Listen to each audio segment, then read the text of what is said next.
Subscribe khairi di rangsang ni garing production no ketal video nanya bagi bel account klik khairi di tai all rina di ketal update mana bagi.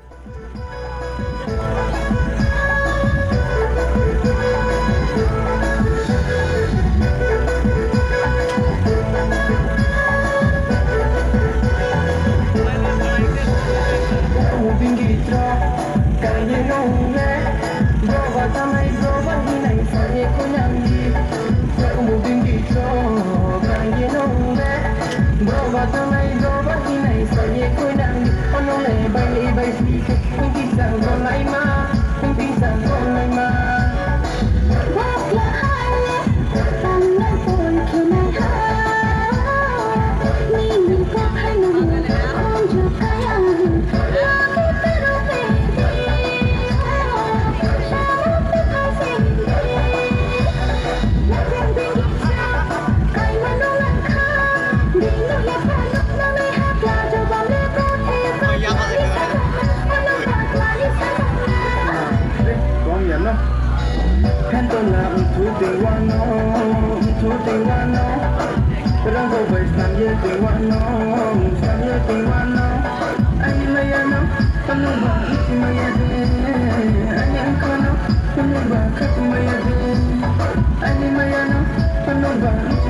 kênh Ghiền